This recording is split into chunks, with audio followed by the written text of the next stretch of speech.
Meine Lieben, wir haben hier was vergessen. Und zwar den Kommentar vom Regisseur. Und den hören wir uns jetzt an. Und ich wünsche euch viel Spaß dabei.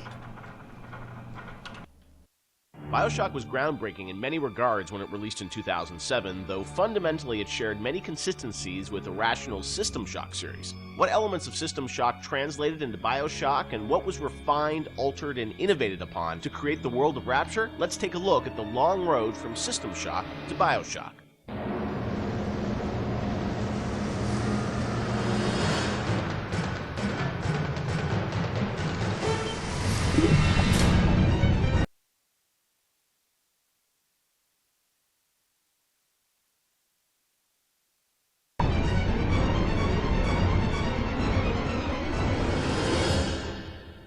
Everyone knows where the game ended up, but I think fans would be interested to learn where this game or the idea of doing this game started. And I think, you know, folks know System Shock and the legacy of that game, huge fan base. Did it start as a System Shock game initially? No, I mean, because we didn't have the rights to that, right? We kind of felt that there was more game design to mine there. You know, that it was sort of, we did that one game, and it was sort of the first game that really combined shooting and RPG. And it was a very small budget. You know, it was a very small team, and it was the first game we had ever done. So we got pretty lucky, I think, in terms of how well it came out. But but the odds were sort of stacked against it. And the team, was really enthusiastic about doing a game like that.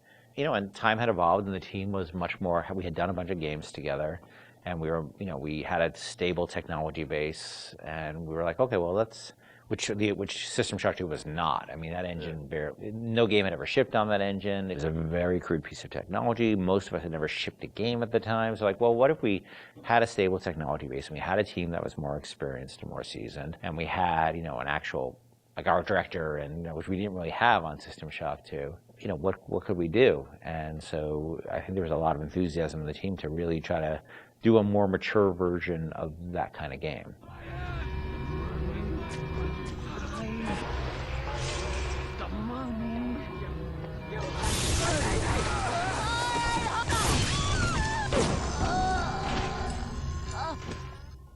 This is before we had sold the company to Take-Two, and we were an independent developer, right? We were sitting there, we were using the money we made from other development deals we had, and we would try to scrape together whatever time and money we had to work on this thing. And it was not actually something I was particularly keen on doing. The team was much more keen on doing a sort of a System Shock-ish game than I was, because... That's your pitching, right? Like System Shock 3 at one point, right? Well, I mean, there was an actual System Shock 3 that we were pitching back in the day when we were right after System Shock 2, but that never happened. Right, we couldn't get anybody interested, because System Shock 2 sold like 5 copies, right?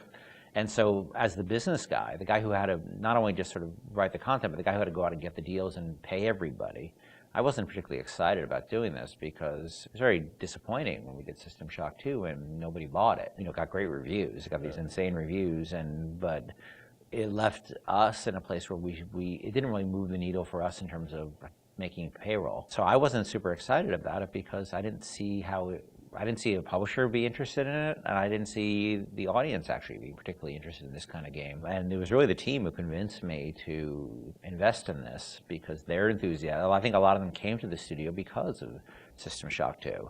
And so finally they sort of battered me down. And it's good they did, because I was not the first fan of doing this. And I know initially there was something called the Serene Dawn. That was a spaceship, or what was that? No, that was the name of a cult, right? Cult. Yeah. Sorry. Okay.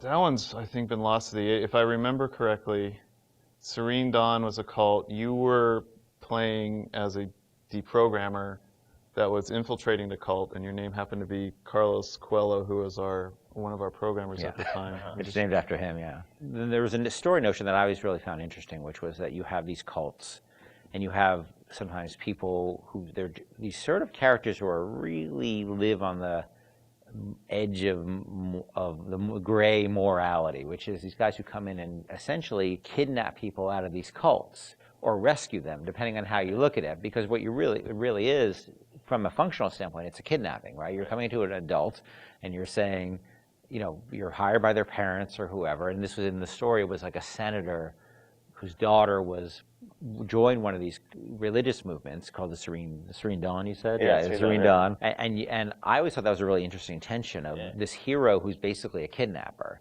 and taking a young woman against her will out of the place that she was in. Now, you could also make the other argument that, well, she was not really there by her will. But there's a really interesting conversation that goes on there. I think there was actually a Kate Winslet movie, a Harvey Keitel Kate Winslet movie, which dealt with a similar theme.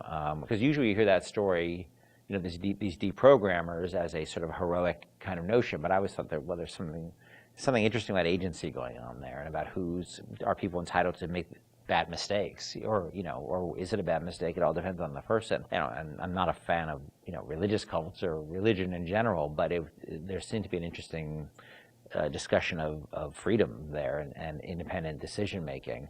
And I thought that idea was cool, and that was sort of the basis of it for a while. But it was really mostly for the purpose of, we needed something to go out and pitch to publishers, and so we didn't have a ton of time to really develop it. So that sounded like, all right, this will do for now. And was that pre-Underwater City? I mean, this was just like an idea for a story? We may have stepped away from that to do the cult thing, but then we went back to the underwater thing. We had that one room, remember? We had the one World War II room with the roaches on the ground and like these weird test tube things that you could walk around. I don't know where that fell. It could have been underwater.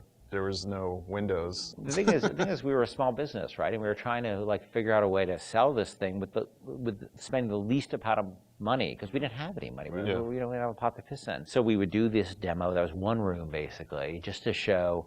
And I'd write up a document, and we'd take it around. I'd fly around the country, be like, "Here's our room." It was a different time, And we had just come off of SWAT 4. One of the advantages we had is that we were so familiar with that engine at that point that we could really start cranking through, small rooms and lighting and making things look good. So I took it on the road to sell it to somebody, and nobody cared. We'd go to a publisher, and look, they have to make money, right? And then we'd say, oh, it's sort of a spiritual successor to System Shock 2, and they'd be like, well, how did that sell? And I'd be like, my mom likes it, and they would be like, well, we can't, and usually we'd be talking to a fan.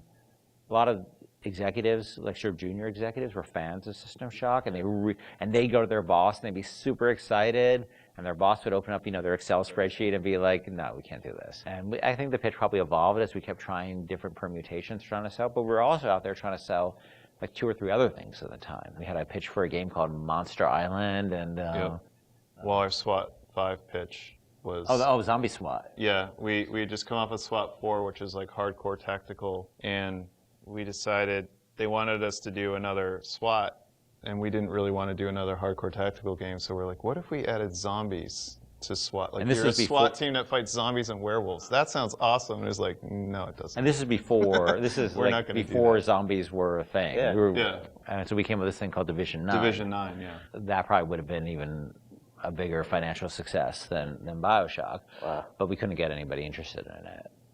We didn't have enough werewolves in the demo, I think. We had 0 werewolves in the demo. Yeah, we were going to have werewolves, weren't we? Werewolves and vampires. That was the whole, really? Yeah, werewolves, the whole, vampires, like, zombies? just throw it all the Universal Studios monsters from like... Oh, wow. Yeah. So what happened is we couldn't sell it, but we were always sort of independent-minded. And so I said, well, what if we sort of did this in reverse? Instead of getting a publisher first and then doing a press tour on it, what if we sort of did the press first? Yeah. And we called up a guy, Andrew Park, who's at GameSpot at the time, who was a fan of System Shock 2 and a great guy. And I said, well, will you come out and look at this thing we're doing and write a story on it? And he's like, sure. And Andrew flew out, and we showed him what we had, which is this very, very rudimentary thing about an underwater base. And he wrote up an article and sort of featured it as like, this is the spiritual successor to System Shock 2. And the next day, the phone started ringing from publishers who now all of a sudden saw the article was getting all this pickup and all these comments, and people were excited. And that really, I think, put it over the top in terms of being able to sell it, even though it was not Bioshock at that point. It was called Bioshock, but it was not Bioshock. There would have been I don't think there would have been a game. We never would have sold it without Andrew coming out doing that. My belly's full of angel's blood.